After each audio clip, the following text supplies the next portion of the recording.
Welcome to the launch of the Greater Manchester State of the VCSE Sector 2021 report. I'm really pleased to welcome Andy Burnham, the Mayor of Greater Manchester, who's going to say a few words on why he thinks the VCSE sector is important to Greater Manchester.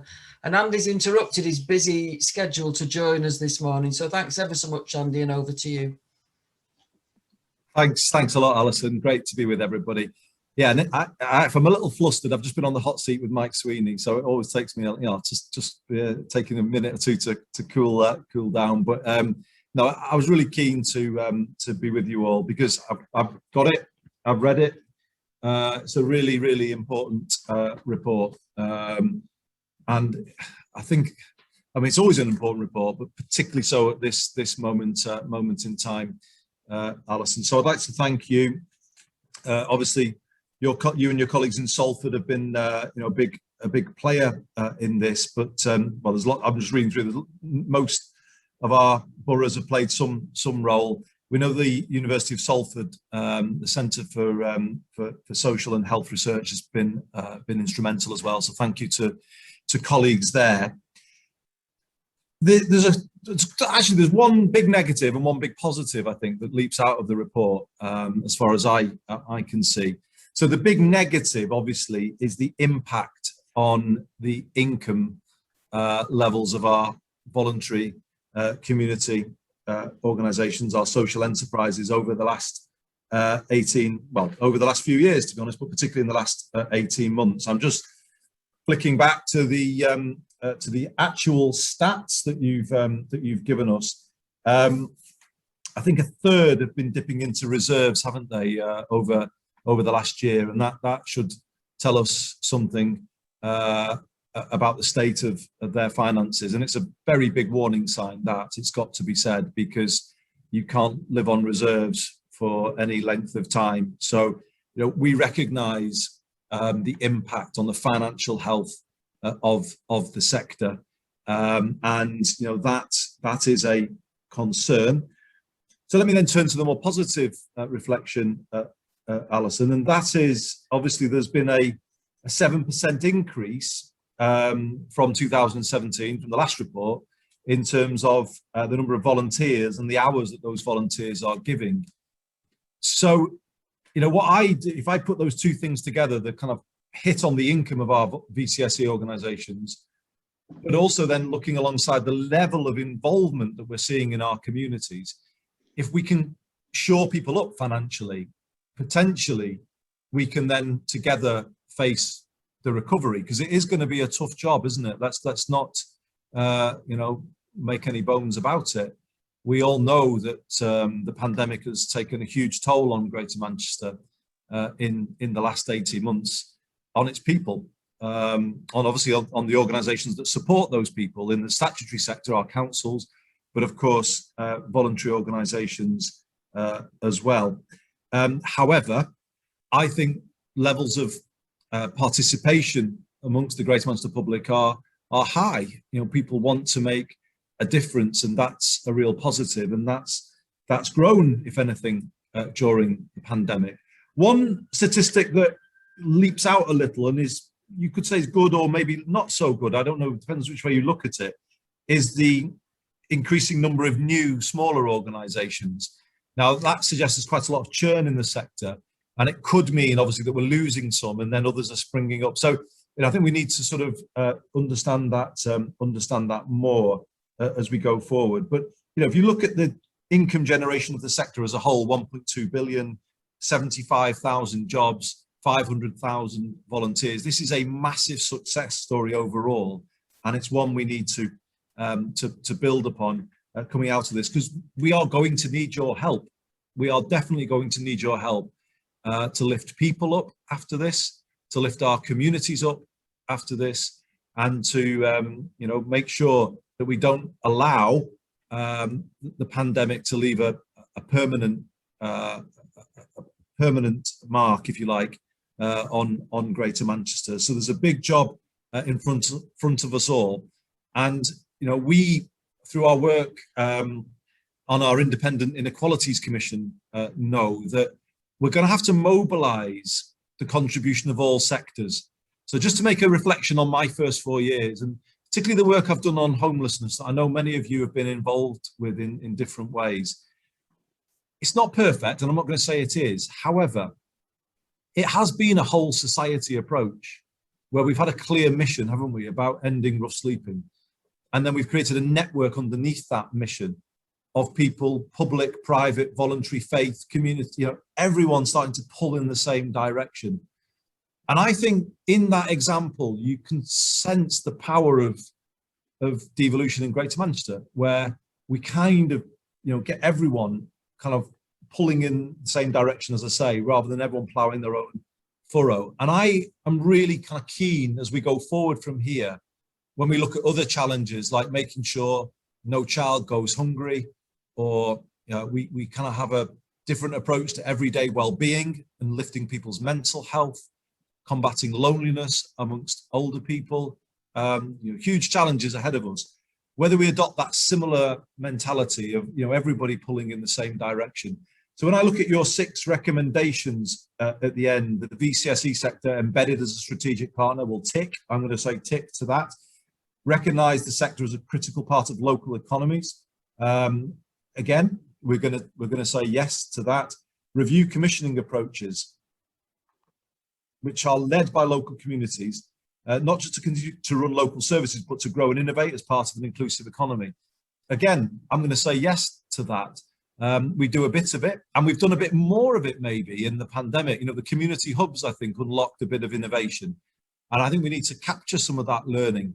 One thing that I've kind of felt over the last 18 months is actually moving out of some of the kind of quite statutory, bureaucratic, formulaic way of delivering services and moving to a more everyday informal approach that your sector excels at can actually lead to better use of resources, can more quickly deliver support to people. And I think that's something we've got to kind of capture from the pandemic. Obviously, number 4 is co-design of local services. Well, we have done that with homelessness. And I think you're absolutely right. We need to embed that across the board. That whole point of no decisions about me without me. 5, fulfill the potential for building productive relationships between private business and VCSE organisations. Definitely. I mean, all of this has got to be about building networks, tightening those networks. There is a drive called the Movement for Recovery, which is largely faith sector-led. I think that is something we need to tap into as well, and knit all of this stuff together. And then 6, a new approach to supporting and retaining the paid VCSE workforce, including payment of the real living wage to staff and training and support for volunteers. That, I think, Alison, is a massive feather in the cap of all of the VCSE organisations on this call. Well, I say all, most, because I know you would all want to do it, but 74% of you are employing staff at the real living wage level. And I think that is a massive tribute to you all, given the other pressures that you're working under. But we obviously do have an ambition to be a living wage city region, and I need to look at how we can commission differently to get the other 25% up to the mark as well. What a great thing that would be, a VCSE sector across the board, everybody paying the real living wage. A we achieve that, Alison? You're nodding. I'm encouraged by your nods there. Because I think so, if we can crack the commissioning question. Right, well, let's have a run at that, because if I can say, as Mayor of Greater Manchester, we have a community and voluntary sector that is 100% paying the real living wage, it massively strengthens my message to the private sector, the public sector too.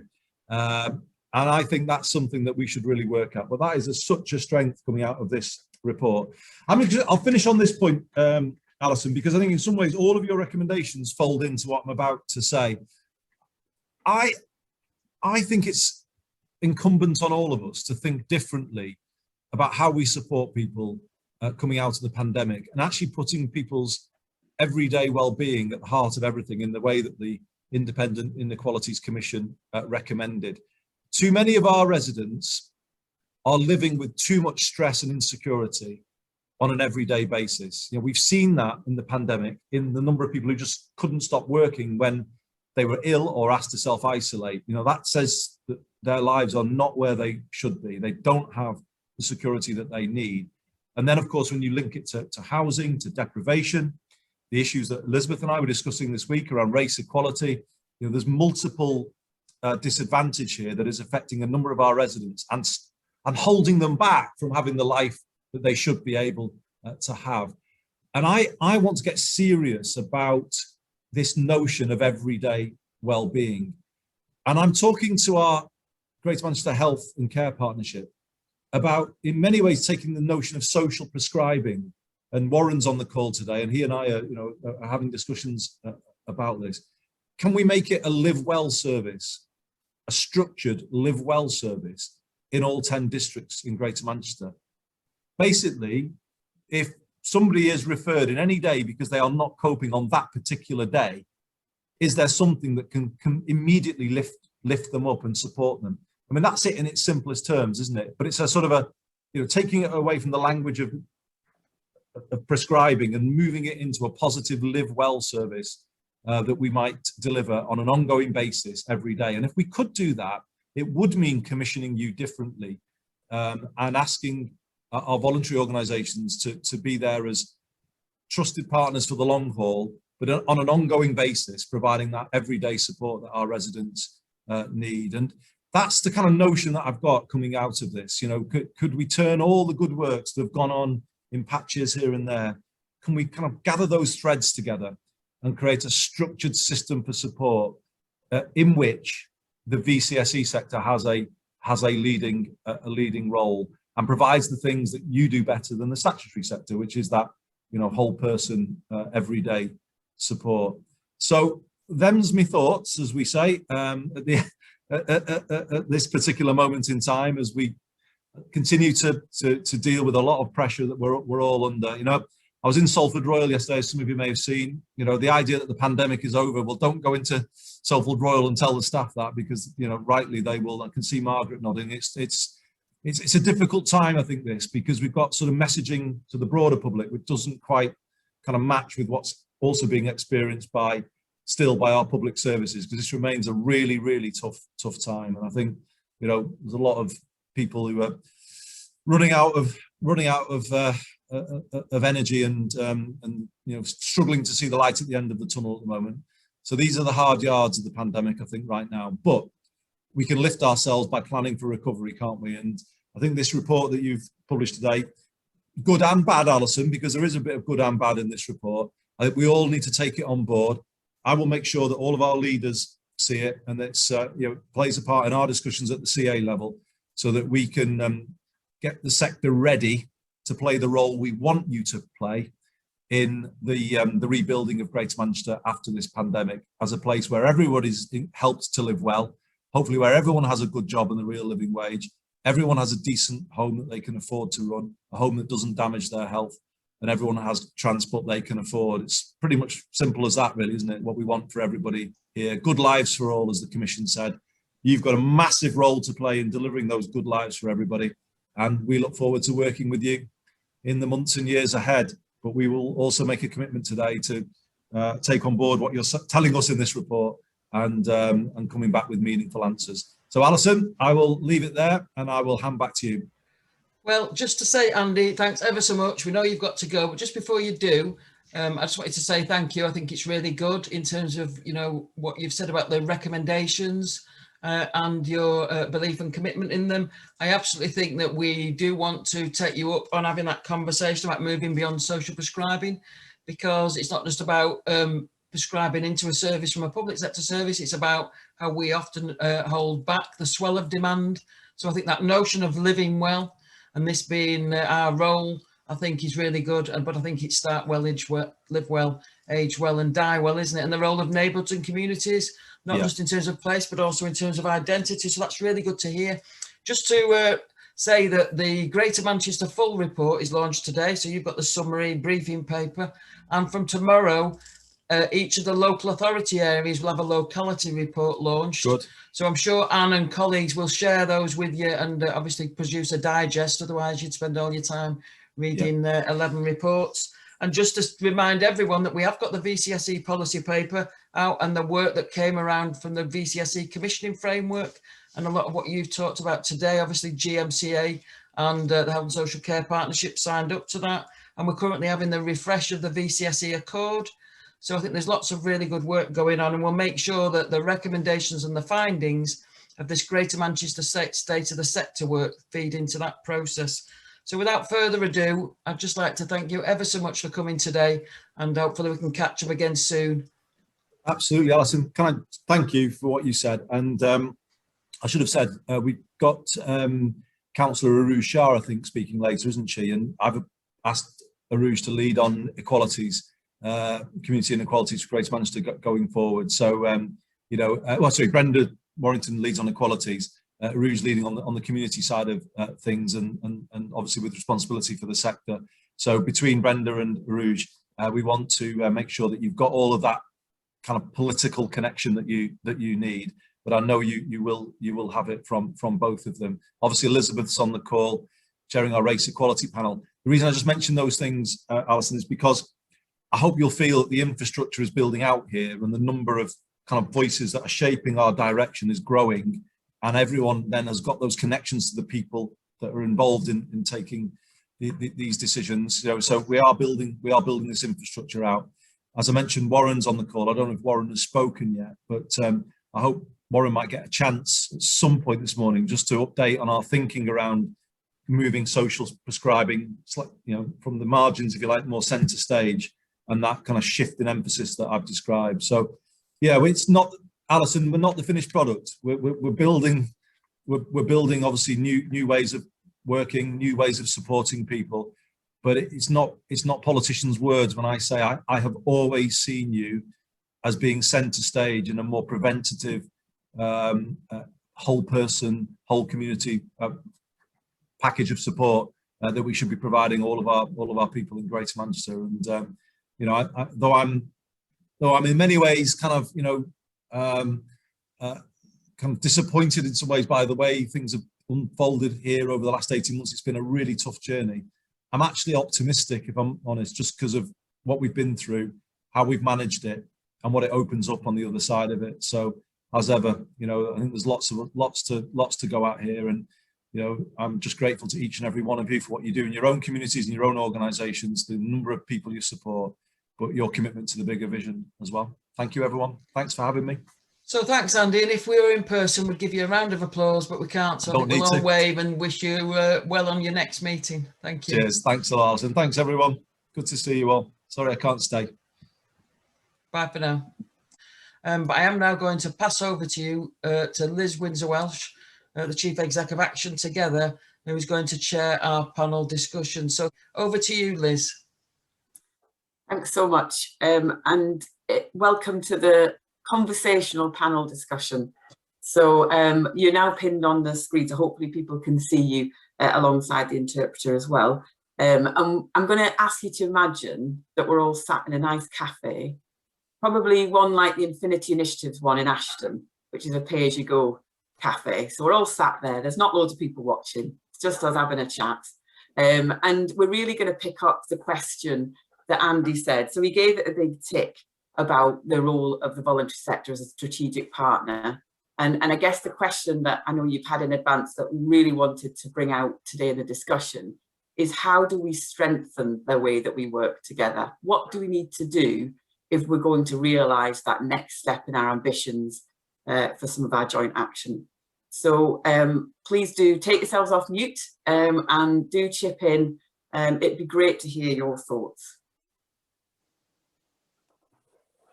Who's going to go first? Do you want me to, Liz? Just that would be great, Arooj. Yeah. So thank you for inviting me. It's such an honour to be here. But I think having just taken on the portfolio for cooperatives and inclusion, I think I'm very much coming to this meeting seeking to learn from the sector rather than looking to tell you what you should be doing. But speaking from a position of someone who's been a councillor and a cabinet member for a number of years, it does feel like the most important step is ensuring that we're building deep partnerships with the VCSE sector and that representatives of the sector are in the room, and that we're working with organisations at the outset when trying to solve problems. Because in my experience, I feel like, to be completely honest, sometimes we treat the sector as an afterthought, or the part of the system that clears up the issues that we don't know how to deal with in other ways. And I think there's been a number of important steps in recent times to raise the profile of the VCSE sector in Greater Manchester specifically. So from the VCSE Accord, the VCSE Leadership Group, to the commissioning framework, we have seen some real progress, but I also have seen firsthand the frustrations from my own experience from an Oldham perspective that you guys feel when it comes to commissioning. And I know Alison's made reference to it a couple of times. But I think the last year has been a period of huge challenges. So it is a really good time actually to refresh these relationships. And it's clear that the VCSE organisations need stable and reliable funding that reflects the value you bring. Because I think if we consider the last 18 months, if we're not going to value you now, we're never ever going to do it. Speaking from Oldham specifically, you've been the absolute ultimate pivotal thing for us in regards to the response to the pandemic, but also key to the recovery. So a refreshed GM VCSE Accord will hopefully help that.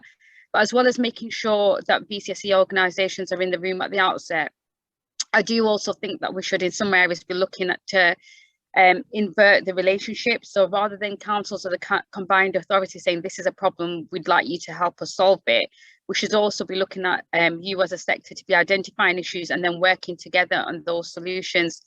So you're often the people closest to those that are having a hard time. And that for me is really important because you know more than better anyone and what kind of challenges that they're facing. So I'd like the system as a whole to be taking its steer from the sector as much as the other way round.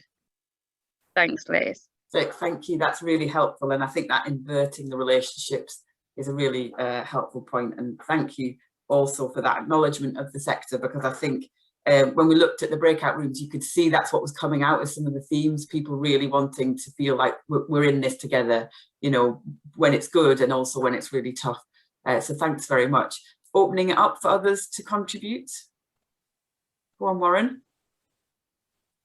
Thanks, Liz, and really couldn't agree more with Arooj's opener there. I think on a number of those points, because I do think there's an opportunity, a kind of reflective opportunity, really, given the State of the Sector report, how it updates our understanding of the sector, and how it might give us a platform for us to kind of move into a couple of the issues that have been, sort of haunting us for quite a while, really. I think that kind of instability, sort of hand-to-mouth funding arrangement, I think will be a real risk for the public sector going forward if we carry on like that. And I think this is, when Andy was speaking, I was thinking this was a key part of what he was describing as the Live Well ambition. So if we've got an ambition across Greater Manchester, which I think we have, to go beyond the platform that we've created around social prescribing and move it into a much more stable, much more scaled kind of Live Well option, I think that's a significant part of the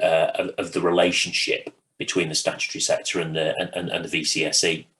And if the real challenge of social prescribing, even in the context of its current arrangement, is not only kind of understanding how you help people navigate, but actually having a destination. And if the destination is connected to community support, then you've got to know that that's reliably supported. So I think that might be part of the platform for longer term core funding on a core contribution. I think it's really important that we don't turn everything into that core contribution, which I think moves into kind of Arooj's second point around, the sector being a partner in coming up with solutions at a different level, and not thinking that everything that we need to do is buying a service when actually it should be investing in a relationship. And I think some of the adaptability, agility and flexibility that came through some of the stories that John was describing earlier on in the session today are a real lesson for us, I think, about, the moment when we make contact, pick up the phone, start the conversation on challenges and issues that communities are experiencing, and what the response to that might look like, rather than, I think, holding it back in the statutory sector and then wait until we've got something to go out to transact, if you see what I mean. So I think there is there's something about the point, the point that the relationship starts as well. And then the last thing really was something that we wouldn't want to lose, which again is in that feature of going beyond the sort of the transactional, and thinking of the role of the sector in terms of conscience and voice as well. I think because there's definitely a relationship, isn't there, on problems, solving the problems that are in front of us. I think there is a risk that we do that we limit the space for the conversation on root causes, and this was a point that John made in our group discussion before. So I do think there is something about making sure that we never lose the conversation on the root causes, and just responding to symptoms all the time as well. And I think there's loads of space for us to move into with the sector there. Thanks, Warren. There's so much there that I think we've got such a limited time together. I'm really sorry because there's so much in that I really want to dig further into. But I think that the standout thing there you're saying is about the instability of the voluntary sector is also a risk to the public sector as much as it is a risk to the voluntary sector, and that really demonstrates that step change in the thinking of our relationships. Andrew, I want to make sure you've got some time as well here. I mean, I agree with the previous contributions. I mean, go back to John's observation earlier that last year the dam burst and exposed the underlying structural challenges that we face in Greater Manchester, and the reference he made to the humanitarian response. The reality was that humanitarian response was being delivered pre-pandemic, but it's been exposed ruthlessly, but very effectively in terms of how we've come together as sectors. And for me, how we secure the legacy of that going forward is the key issue. And the challenge for the CA and the localities is how we finally move beyond the warm words around recognising the value of the sector and the importance of core funding to securing improvements on those issues as we develop a new Greater Manchester strategy and kind of review commissioning approaches and see the launch of an ICS. I've been closely involved in the humanitarian response, and that point that was made powerfully that the public sector and GM and the residents of GM wouldn't be where they are now if it hadn't been for the enormous contribution of colleagues and the organisations that are represented on this call. People's lives were saved. I've seen, there was some case study references in the slide deck that John showed earlier. CEV, the support around isolation, the support around surge vaccinations, the support around surge testing. We've saved lives collectively by working even more closely than we had done prior to the pandemic, and it's critical that legacy is secured. So I know there's work underway in terms of lessons arising from the last 12 months that needs to be held on to, and it needs to feed into some serious conversations around what the Accord, the next iteration of the Accord, should have in it in terms of clear commitments and more conversation around how we do some of this stuff, not just acknowledge that core funding is an issue, but how we address that and commit to moving it on. Thanks so much, Andrew. And I think that it is really important, I think that, certainly from the voluntary sector point of view, that issue of warm words and then the reality of what happens in practice sometimes, it can be a very frustrating place to be. But it's fantastic to have allies within the system and people who work just as hard within your parts of the system as the voluntary sector is in theirs. So I just want to thank you all for your contribution today and your ongoing work and support to the voluntary sector and the social enterprise sector in Greater Manchester. Just due to time, I'm going to have to wrap us up there and move us on to our second panel, but thank you very much. I know we had someone with a hand up. Apologies, we haven't been able to take any questions at this point either, but we will make sure any questions that we receive will be responded to after the session. So thank you very much. Please can I invite our second panel to join us. So our second panel is Helen Tomlinson, who is the Deputy Chief Exec of Bolton CVS. We have Sajid Hasim, who is the Interim Chief Executive of Bury Voluntary VCFA, sorry about getting the acronyms out there. We have Joe McGrath, who is the Chief Executive of Sector 3, and finally Mike Wild, who is the Chief Executive of Manchester Central. So thank you so much for joining us. So you are all local infrastructure colleagues, as we are in action together. So it's great to see friendly faces and for you to take up us on the second question and really build on anything that you've heard in the breakouts. And really the second question sort of posed to you is around what's changing for our sector. So, you know, from your knowledge about the sector and also obviously from the report that we've been working towards together, what do you think's changed, and what needs to be done now within the sector so we can continue to play the important part we do? Who'd like to kick us off? Sajid, you're already off mute. Do you want to go first? Okay, then I'll go first. I think the first thing that's changed is that whatever happened in the pandemic would not have been able to support the local communities without the voluntary sector. I think that there is a recognition there within the public sector, within the health services, that things would have been a lot worse without the support of the voluntary sector. Yes, people were on furlough. Yes, people were available and were willing to volunteer. So the amount of volunteers available was high. But the fact of the matter is that a volunteer can't sit on the footpath sending smoke signals. They need the infrastructure around them, which is provided by the infrastructure organizations. So it is imperative that infrastructure across the whole of GM is well supported and recognized. So that's the first thing. Second thing is that even with that support, organizations, we're talking about micro organizations, small organizations, they need that capacity building, that development support, the funding support that comes through the infrastructure organizations in order to be able to provide that Heineken effect in the local communities and reach out. So there is no such thing as hard to reach for us in the voluntary sector. That is just a public sector thing. We reach areas that everybody cannot reach.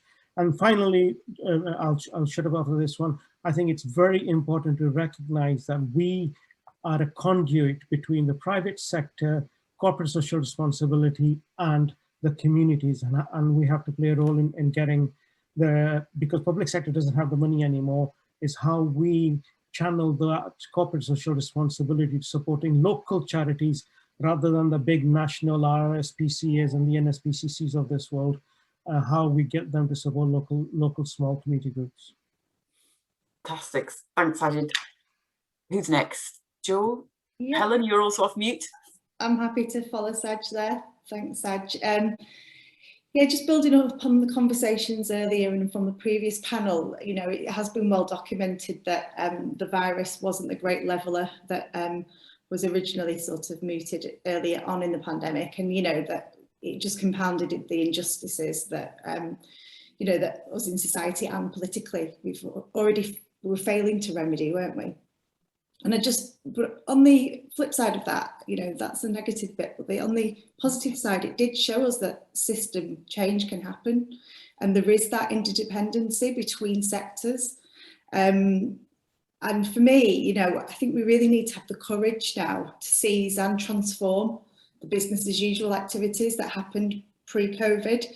And really all of us on this call need to commit to breaking down those sectorial silos, because this is a once in a generation moment, I think, for us to all operate on an even playing field.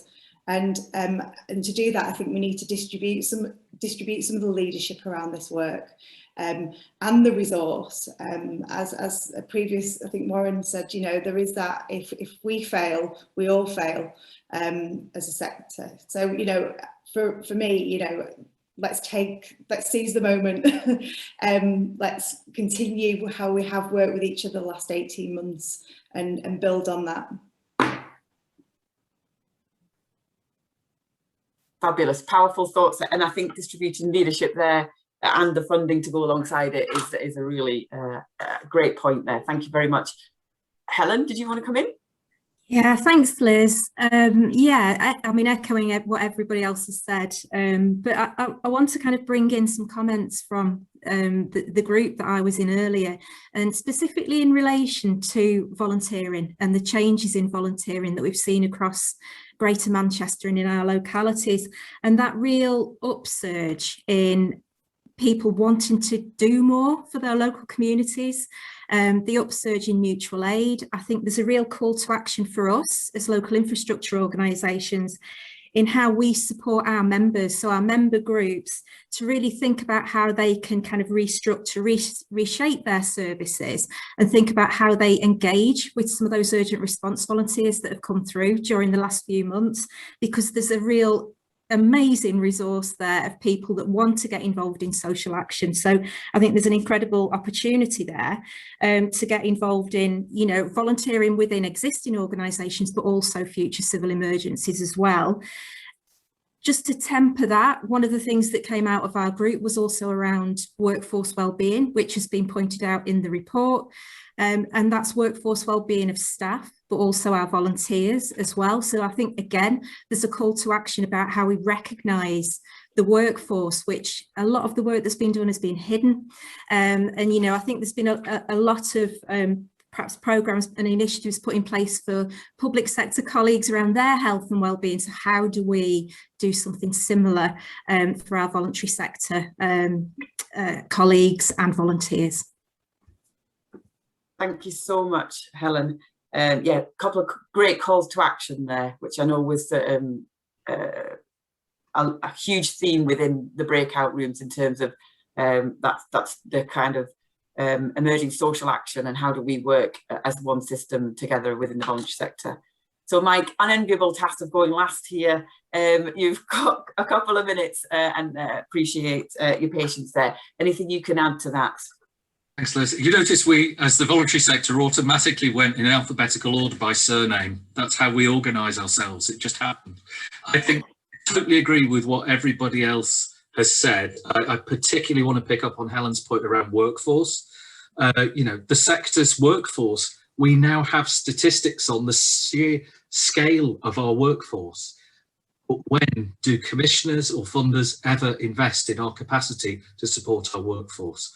I think that's one of the things that's changed, you know, from everything from the wellbeing issue to also thinking about the diversity, how we nurture talent, how we enable people to progress. I bet everybody who's in the VCSE sector on this call has worked and gone round lots of different organisations because funding has ended, or, you know, you jump to the next job and you progress. We don't have that sense of career development support, personal development in our sector. It's just not resourced, but there is huge talent there, which when the chips are down, as they have been in the last year, has flourished. You know, or you think about all that creativity and energy that's simply there locked away in our organisations, and when it was needed, it was used. The concerns for me about what's changed are the fact that, as we saw, reserves are dwindling. This is on the back, remember, of 10 years of austerity. Our organisations cannot simply sustain this level of activity. We also know nationally that fundraising is diminishing, and we need to start a conversation about how we do fundraising across GM. But some good things that have changed is we can do stuff like this now. I've wanted to do online conferences and things for years, because actually less travel, less time, you know, maybe not such good connections, but we've got some skills that we didn't have. And I think there's a huge opportunity there. There's a willingness to have some conversations that maybe we avoided in the past. The diversity in our sector, you know, the kinds of ranges of meetings that we go to and the conversations that we have in some of those formal board structures. Maybe we can be a bit more honest now about how practically useful some of those spaces are and focus a bit more on the relationships rather than the structures. You know, I think there's the fact that we've got some data. When do we ever get data about what our sector's up to? The sheer amount of work that's gone into this report alone, which, remember, nobody has paid anyone to do this work. You know, we have made this happen ourselves as a sector. I think there's a huge opportunity there to get much more intelligent about how we gather information about what's going on in the sector using some of this technology. and thinking about our ecosystem, because if we are part of a wider distributed system, we need to think about what's the strengths and the wonderful messiness of 17,500 organisations who, for all that complexity that we keep getting told we are too complicated, look how wonderful that complexity enabled us to deliver in the middle of a crisis. So there's lots to celebrate, but also lots to keep progressing on. And I just want to take an opportunity for us all as infrastructure organisations to say thank you in particular to Marie and Alison at Salford CVS for their leadership on this state of the sector work, because we have seen the pain and they have done a sterling job getting us to today. So really just want to applaud them. Thank you so much, Mike. And yeah, a very important thank you there to Alison and Marie in particular for bringing us all together and making sure these reports were so well launched today. So thank you very much. And it's been brilliant to, I want to thank all of the panel members for their contributions. I do wish we'd had longer. There's some really meaty things for us to get into there, isn't there? Both in terms of the challenges and what the opportunities are for us as we work together to really strengthen our work together and to improve people's lives across Greater Manchester. So thank you very much to all of you that contributed. And I'm going to pass over to John Hannen for the final part of today's event for some final reflections.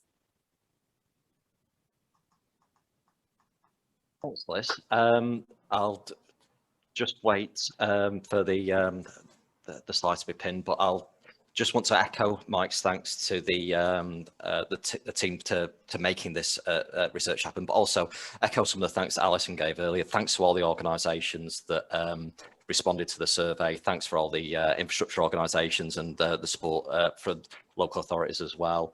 In terms of making this survey happen. It was not the best time to run a significant survey, and it was a lot of work to do just to get the data collection in, but I think it really was worth it to have the data that's there. I'm going to finish with a bit of a so what, but before I get into that, I do want to raise an issue of kind of clarification that did come up through some of the breakout rooms.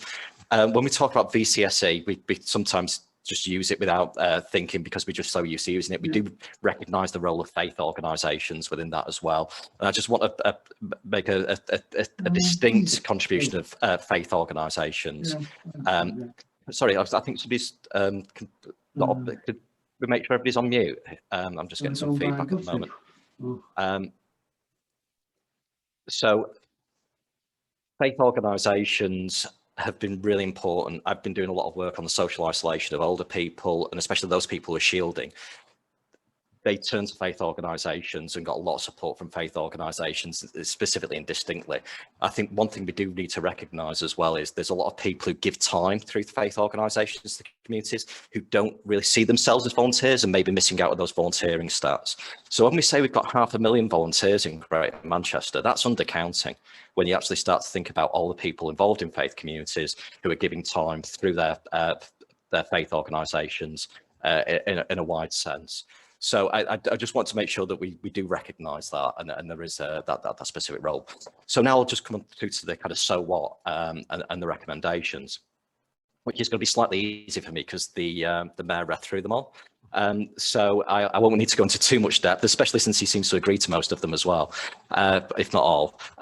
So we need to be embedded as a strategic partner. I think that's come through from the breakout discussions and through the panel discussions as well. So I think we're pushing at an open door, but we've got to make sure that happens. Recognising the sector as a critical part of local economies, as well as just being an employer and an income generator as well, thinking about the foundational work we do in terms of making economies work, thinking about all the care that's given that allows somebody to go to work and the kind of underpinning of society and economy in its more profound sense. We're not the third sector, we are the foundational sector for a lot of work that goes on. The desperate need to review commissioning approaches. Commissioning approaches that exist haven't been there forever. This idea of competitive transactional approaches to provide services. If you buy a service, you get a service. If you fund an organisation, you get a whole range of agile responses that can address the kind of needs that came up through the pandemic. And it's important to have both. It's not saying services are bad. We do need services, and there's been fantastic opportunities created by the opening up of public services, but we need to actually start thinking about that kind of foundational role that community organisations play as institutions within place. Okay, next slide.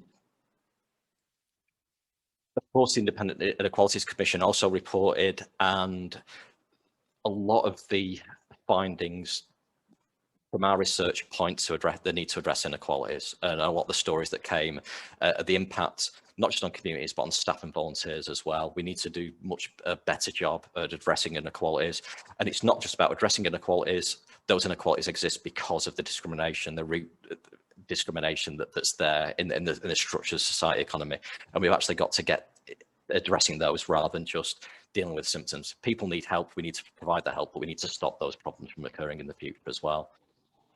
Again, there's that massive opportunity of the relationships that have been sparked and created with the private sector and how we build on those. And some of those may fade as businesses struggle with reopening, and they're having their own income struggles as well. And but can we lean on each other and work together a bit more in the future?